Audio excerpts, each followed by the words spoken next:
Hey guys, today we're going to be talking about warrior two, all right, warrior number two. So, first thing I want you to think about is where in the world did the feet go, right? That's always the first questions I get with yoga poses. So warrior 2 feet. I'm going to start on the right leg. I've got my right toes pointing right toes pointing to the front of the mat, left toes pointing to the left side of the mat, okay? So, heel-toe alignment, people always ask about that in these yoga poses. If I were to drag my feet together, they'd be at about a right angle here, okay? So that left foot comes back out nice and wide, and you're gonna bend into that front knee.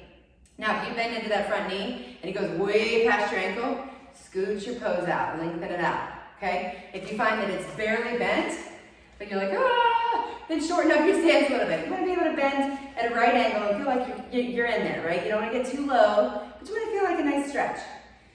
So, ground down through your feet, all right? So we want to really press down. That back foot, I want you to press to the outer edge of the back foot. Okay, so you should feel the arch of your back foot lift up off the ground. So for me, we're starting with our right foot. So it's your left arch lifting up.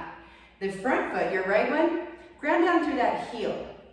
So instead of just dragging your whole feet towards each other, I want you to drag the outer part of the left foot and the front heel towards the center of the mat. Feel that kind of engagement of the inner thighs.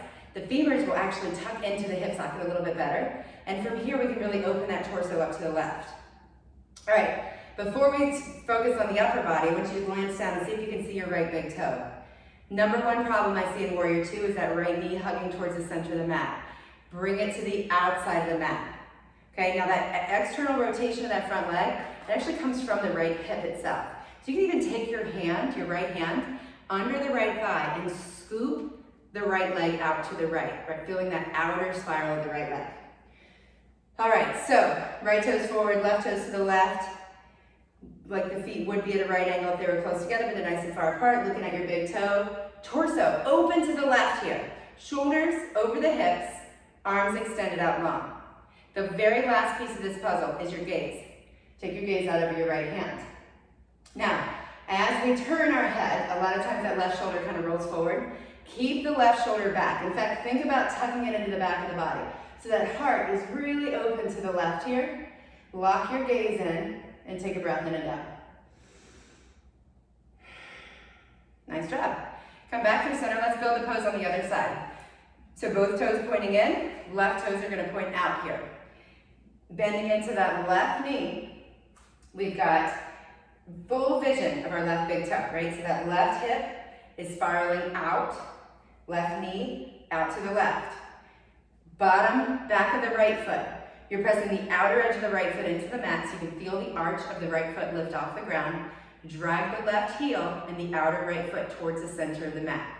Feel those inner thighs engaged, hips tucking in. Now open the torso to the right if it's not already. Extend the arms out. Gaze out over your left hand. 3 breaths.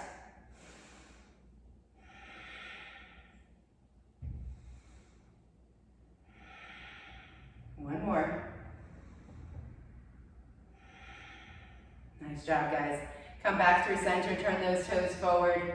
Great job with your warrior twos. You're gonna face warrior two in almost every single yoga practice that you encounter. So it's really important that you get a nice strong foundation for your practice built with that pose. Great job taking this time out for the details. See you next time.